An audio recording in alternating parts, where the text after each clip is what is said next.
I opened my door to help a freezing neighbor at 2 a.m. I had no idea that one act of kindness would turn into a nightmare I couldn't escape.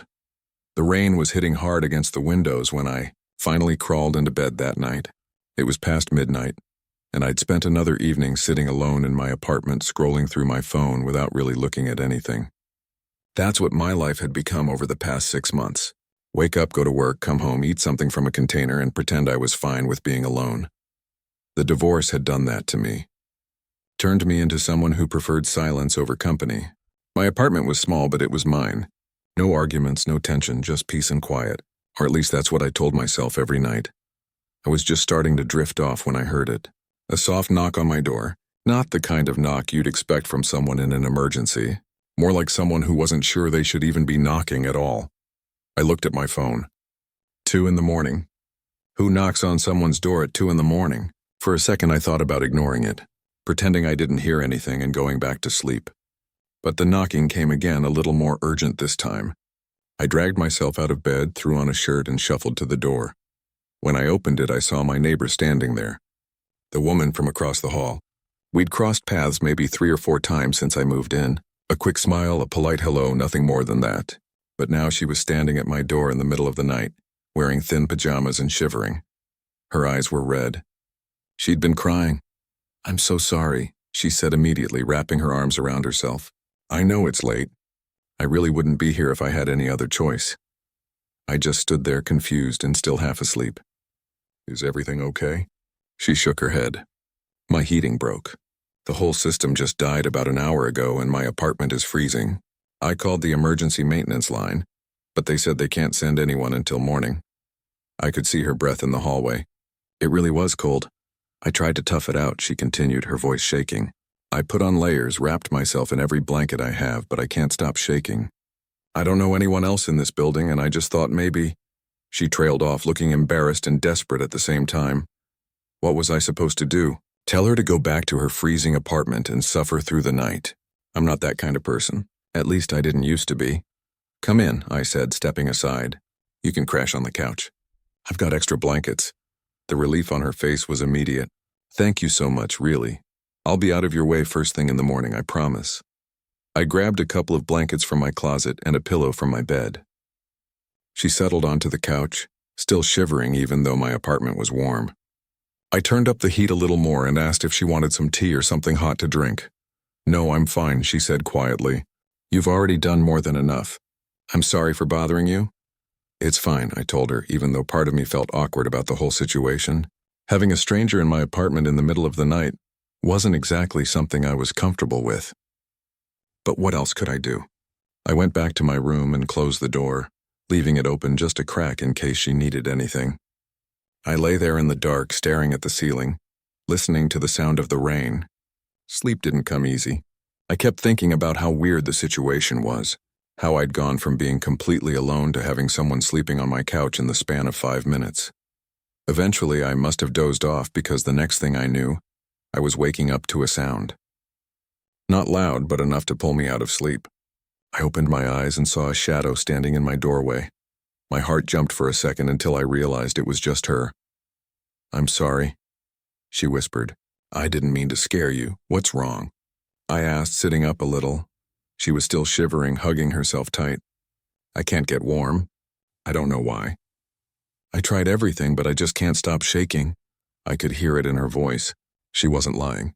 Something about the cold had really gotten to her. "The couch is probably drafty," I said, rubbing my face. "The bedroom stays warmer because it's smaller and away from the windows." She hesitated, standing there in the doorway like she was afraid to ask what she really wanted to ask. "You can sleep in here if you want," I finally said. "I'll take the couch." No, I can't ask you to do that," she said quickly. "You're already doing so much. I just thought maybe I could just lie down here for a little bit, just until I warm up. I'll stay on my side. I promise I won't bother you." I should have said no. Looking back now, I realized that was the moment I should have drawn the line. But at the time, it seemed harmless. She was clearly struggling, and I didn't want her to spend the whole night freezing on my couch. "All right," I said, "but stay on that side." She nodded quickly and climbed onto the far edge of the bed, pulling the blanket over herself. I turned away, facing the wall, trying to give her as much space as possible. The bed was big enough that we weren't touching, but I was still aware of her presence. It made sleep almost impossible. I lay there for what felt like hours, listening to her breathing slowly calm down. The shivering stopped after a while. She was finally warming up. Just when I thought she was asleep, I heard her voice, soft and barely above a whisper. "Thank you for the warmth." I didn't respond. I didn't know what to say. Something about the way she said it felt strange. Not wrong exactly, just different. Like there was more meaning behind those words than there should have been. I told myself I was overthinking it. She was just grateful. That's all. But as I lay there in the dark, I couldn't shake the feeling that something had shifted, that by letting her in, I'd opened a door I wouldn't be able to close as easily as I thought. The rain kept falling outside. The room was warm and quiet, and my neighbor, whose name I barely knew, was sleeping just a few feet away from me, breathing softly in the darkness. I finally drifted off sometime around 4 in the morning, exhausted and confused about what I'd just agreed to. I had no idea that this was only the beginning, that one act of kindness was about to turn my life completely upside down in ways I never could have imagined. Tomorrow morning, she'd be gone. The maintenance would fix her heat. Life would go back to normal. At least that's what I kept telling myself as sleep finally took over. When I woke up the next morning, she was already gone. The blankets were folded neatly on the couch, and there was a small note on my kitchen counter. "Thank you so much for your kindness. You saved me last night. I'll find a way to repay you." I crumpled up the note and tossed it in the trash. It was over. Just a weird one-time thing that I could forget about. I made coffee, got ready for work, and tried to put the whole situation out of my mind. But as I was leaving my apartment, I ran into her in the hallway. She looked different in the daylight. Put together, normal. She smiled when she saw me. "Hey," she said. "I wanted to thank you again. The maintenance guy just left. Everything's fixed now." "That's good," I said, shifting my bag on my shoulder. "Glad it worked out." "If there's anything I can do to return the favor, just let me know," she said. I nodded politely and headed toward the elevator. That was it. Done. We'd go back to being neighbors who occasionally smiled at each other in passing. 3 days went by without any issues. I fell back into my routine. Work was busy, which helped keep my mind occupied. I came home tired every night, grateful for the silence of my apartment. Then it happened again. It was around 11 at night when I heard the knock. Softer than last time, almost hesitant, I opened the door and there she was again. This time she wasn't shivering from cold. She looked upset. Her eyes were puffy like she'd been crying for a while. "I'm so sorry," she said before I could even say anything. "I know I shouldn't be here, but I'm having a really bad night and I don't have anyone else to talk to." Something in her voice made it impossible to just close the door. She looked genuinely distressed. "What happened?" I asked. She took a shaky breath. "I've been having these panic attacks. They've been getting worse lately. Tonight it got so bad that I felt like I couldn't breathe in my apartment, like the walls were closing in on me." I stood there, not sure what to do. I'm not a therapist. I don't know how to help someone through a panic attack.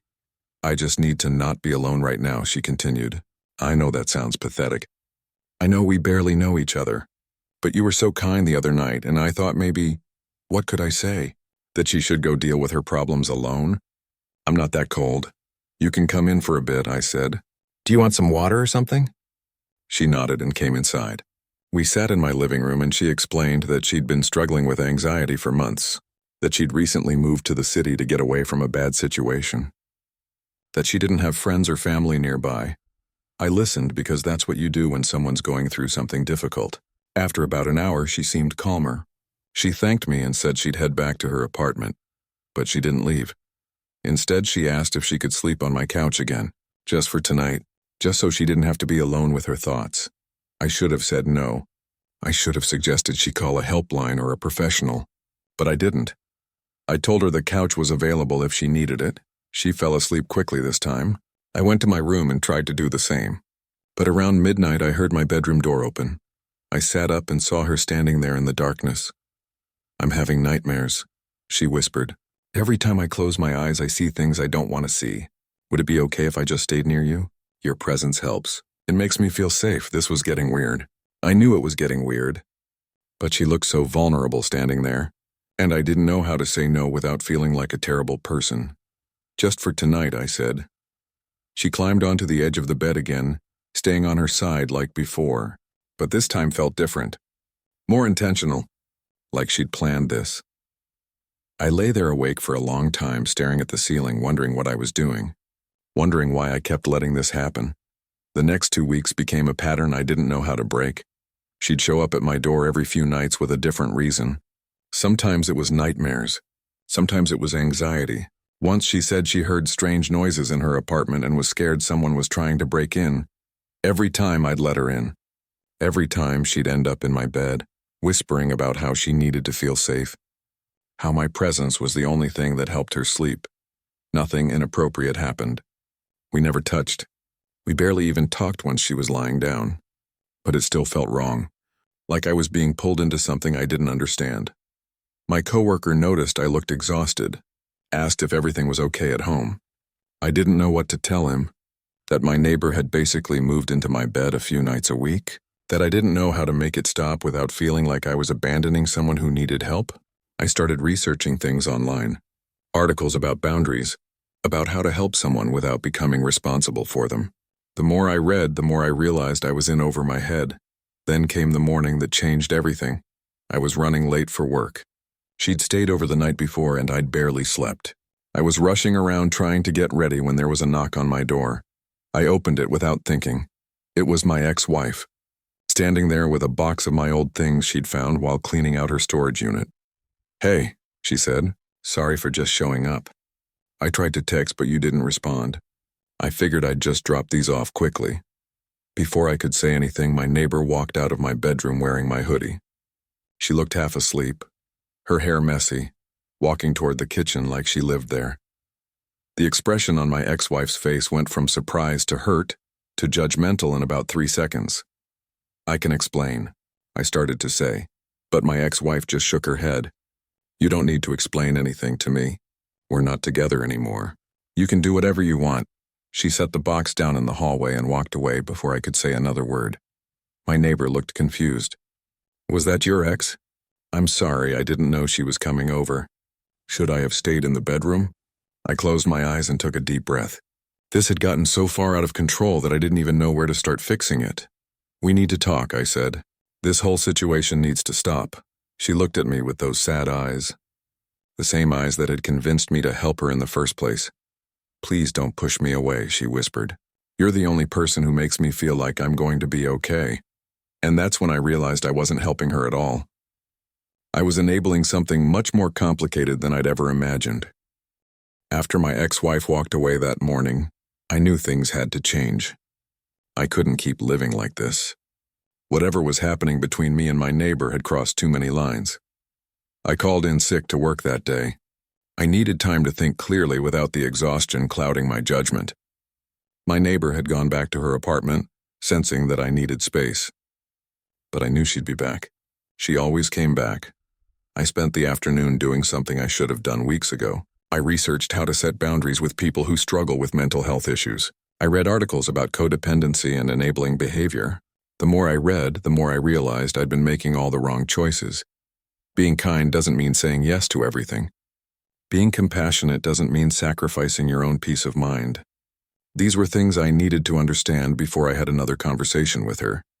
That evening, right on schedule, I heard the knock on my door. I took a deep breath before opening it.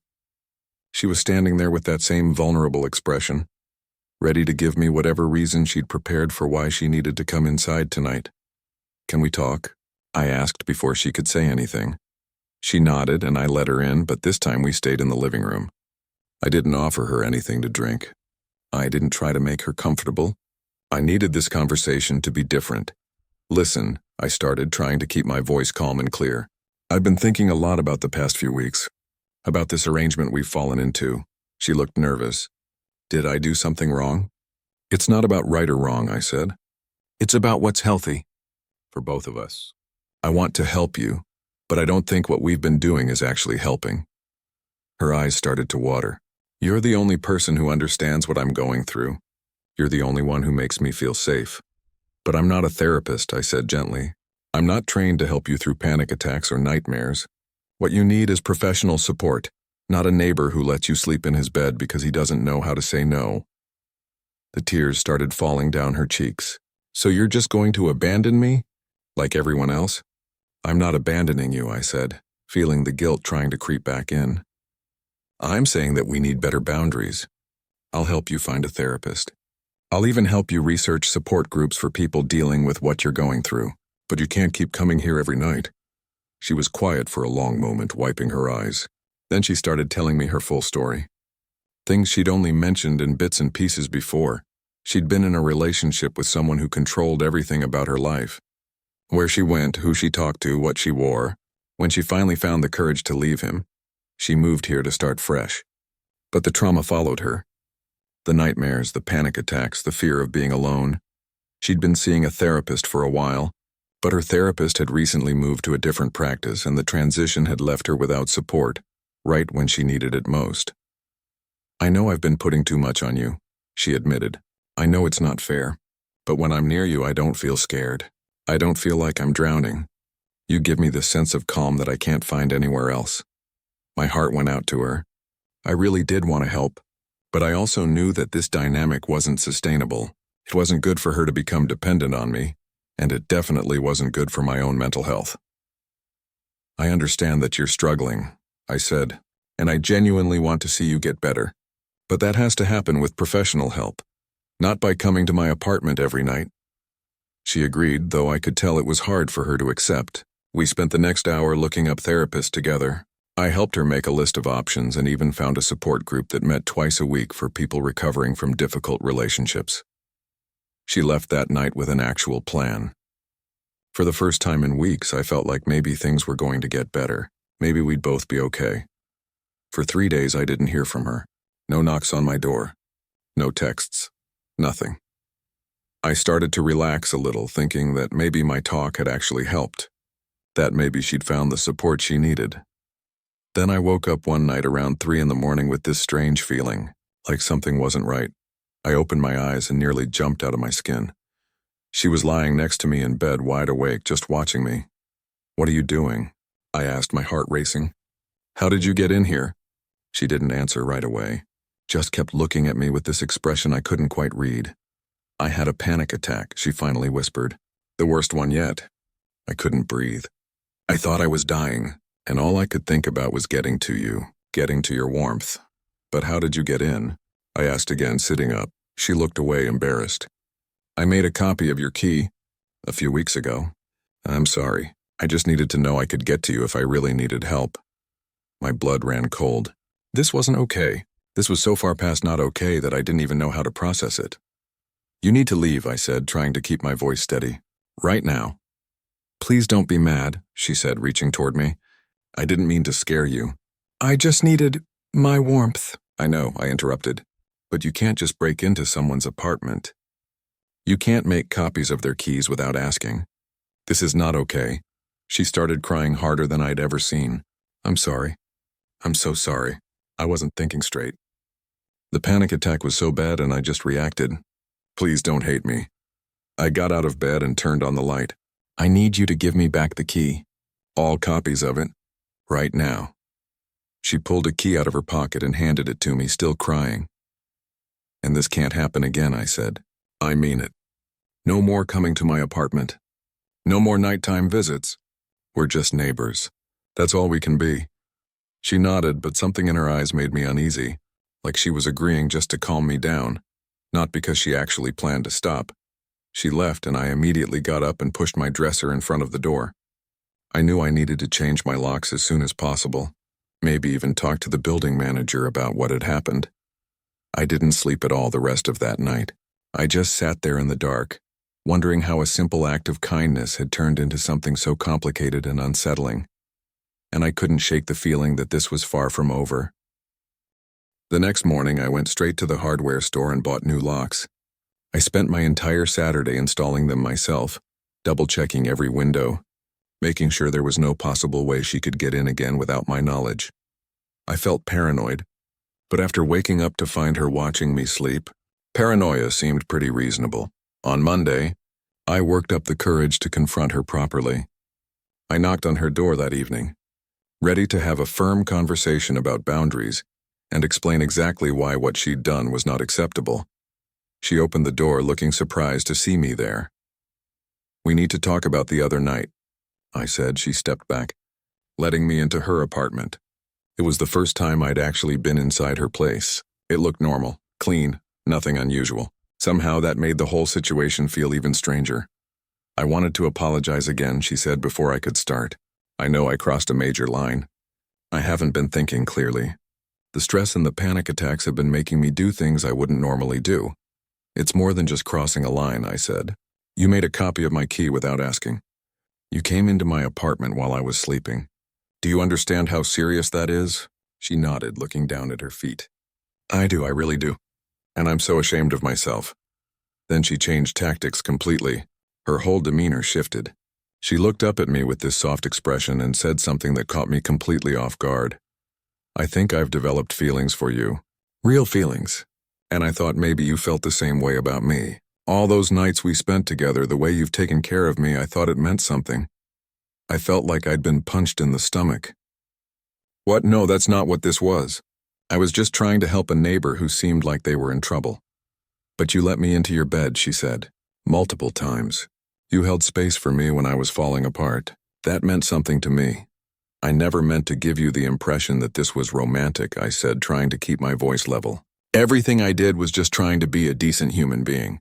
That's all." Her expression changed again. The vulnerability disappeared, replaced by something colder. "That's not what it looked like to other people," she said quietly. "What do you mean?" She shrugged. "I mean, if someone were to ask around the building about us, they'd hear about all the times I was seen leaving your apartment early in the morning. They'd hear about how I've been staying at your place regularly for weeks. They'd probably think we were dating." My stomach dropped. "Have you been telling people that?" She didn't answer directly. "I haven't lied to anyone. I just haven't corrected their assumptions." I realized in that moment that this was a threat. A subtle one, but a threat nonetheless. She was implying that if I pushed her away completely, she could make things very difficult for me. "I need you to stop," I said firmly. "Whatever you think happened between us, it didn't. We're not together. We're not going to be together. And you need to stop coming to my apartment completely." I left her place feeling shaken. This had escalated way beyond what I knew how to handle. The next day I talked to my building manager. I explained the situation as calmly as I could, leaving out some of the more complicated details but making it clear that my neighbor had been making me uncomfortable and had accessed my apartment without permission. The manager listened but didn't seem overly concerned. "Sounds like a miscommunication between neighbors," he said. "I'd suggest just keeping your distance from each other." Not exactly helpful, but at least there was now a record of me bringing up the issue. For about a week, things were quiet. No knocks on my door. No encounters in the hallway. I started to think maybe she'd finally gotten the message. Then I got a call from my ex-wife. "We need to talk," she said, her voice tight. "About what?" "I've been getting messages," she said. "Anonymous messages with photos attached. Pictures of that woman leaving your apartment at different times over the past few weeks." My heart sank. "What kind of messages?" "Messages claiming that you were cheating on me with her during our marriage. That you've been in a relationship with her for over a year. That she's your obsessed neighbor who you've been leading on." "None of that is true," I said immediately. "You know when we split up. You know I wasn't seeing anyone during our marriage." "I know that," she said. "But whoever's sending these messages is trying very hard to make it look like you were. They're even claiming to have proof that you two were together before we got divorced." "It's her," I said. "It has to be her. She's upset that I set boundaries and now she's trying to mess with my life."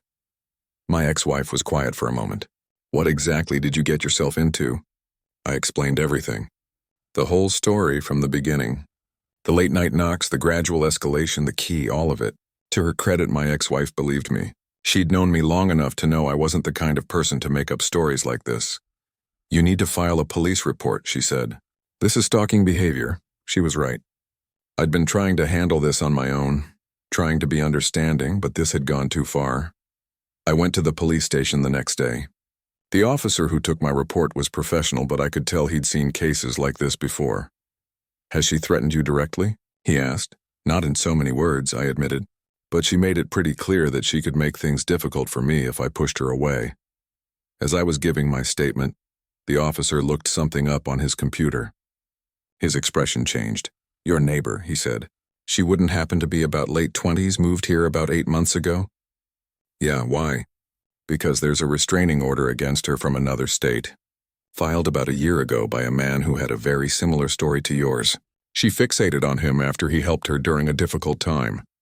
When he tried to end contact, she escalated, made copies of his key, showed up at his workplace, created fake online profiles claiming they were in a relationship. I felt sick.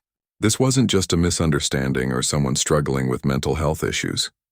This was a pattern of behavior. I wasn't the first person she'd done this to. What happened to him? I asked. Eventually, she moved away and he was able to get on with his life. Looks like she just found a new target when she relocated here. The officer helped me start the process for a restraining order. He also suggested I document everything, keep a record of all interactions, and consider filing a report with the building management. I left the police station feeling vindicated, but also terrified. Because I knew that when she found out about the restraining order, things were probably going to get worse before they got better. I was right. The restraining order was filed on a Friday. By Saturday evening, I thought maybe she'd just accept it and move on. That was naive of me. I came home from running errands around 6 in the evening. The hallway was quiet. Everything seemed normal. But when I got to my door, I noticed it was slightly open. Just a crack, but definitely not how I'd left it. My new locks were supposed to prevent this. I'd been so careful. I pushed the door open slowly, half expecting to find the place ransacked. Instead, everything looked normal. Nothing out of place. Nothing missing. But I knew someone had been inside. Then I saw her. She was sitting on my bed in the dark, just like that night she'd used the copied key. But this time was different. This time her eyes were red and swollen from hours of crying. This time she looked completely broken. "How did you get in?" I asked, staying near the door, ready to run if I needed to. "The window," she said quietly. "You forgot to lock the fire escape window." I cursed myself silently. After all my precautions, I'd missed something so obvious. "You need to leave," I said, pulling out my phone. "Right now, or I'm calling the police." "I just needed to talk to you one more time," she said. "To explain. To make you understand." "Understand what? That you've been stalking me? That you did this same thing to someone else before you moved here?" Her face showed genuine surprise. "They told you about that." "Of course they did. Did you think I wouldn't find out?" She stood up slowly and I tensed. But she didn't come toward me. She just wrapped her arms around herself, that gesture I'd seen so many times before. "I never meant for any of this to happen," she said. "When I knocked on your door that first night, I really did just need help. My heat really was broken. But then you were so kind to me, so patient and understanding, and I started to feel safe for the first time in years. So you decided to invade my privacy and manipulate me." "I didn't see it that way," she said, tears starting to fall again. "I just saw someone who made me feel less alone. Someone who gave me warmth when I was drowning in cold darkness. I needed that. I needed you. But I'm not yours to need," I said. "I'm just a person who tried to help. That doesn't give you the right to take over my life." "I know that now," she whispered. "But in the moment when the panic would hit, when the nightmares would wake me up, all I could think about was getting to you. Getting to your warmth. It was the only thing that made sense anymore." I felt a confusing mix of emotions. Part of me felt sorry for her. She was clearly struggling with something serious. But another part of me was angry and scared. Sympathy doesn't excuse harmful behavior. "You need professional help," I said. "Real help. Not whatever this was that you thought we had." She nodded. "My sister called me yesterday, after she heard about the restraining order. She wants me to come stay with her." "Get intensive treatment?" I told her yes. "That's good," I said, meaning it. "That's the right choice." "I'm going to leave," she said. "Not just your apartment. This building, this city. I'm going to go get the help I should have gotten years ago." She walked toward the door slowly and I stepped aside to let her pass. But she stopped right in front of me. "I'm sorry," she said, looking directly at me for the first time since I'd arrived. "I'm sorry for violating your space. I'm sorry for putting you through all of this. You didn't deserve it. You were just trying to be kind and I turned that into something twisted." Before I could respond, she was gone, walking down the hallway toward her own apartment, her shoulders shaking as she cried. I closed my door, locked every lock, and checked every window twice. Then I sat on my couch and just breathed for a while, trying to process everything that had happened over the past 2 months. The next week moved quickly. I hired a therapist for myself, realizing I needed help processing this experience. My first session was eye-opening. The therapist explained concepts like boundaries, trauma bonding, and how people who are naturally empathetic can become targets for those who struggle with attachment issues. You did nothing wrong by trying to help someone, my therapist said. But you also learned an important lesson about the difference between helping and enabling, between compassion and codependency. She was right. I'd spent so much time trying to be the person who saved her that I'd forgotten to protect myself in the process. My neighbor moved out 10 days after our final conversation. I watched from my window as she loaded boxes into a car, her sister helping her carry things down. She never looked back at the building, never tried to contact me again. About a month later, I got a letter forwarded through my lawyer. It was from her, written as part of her therapy program. She explained that she was in a residential treatment facility working on her issues. She took full responsibility for her actions.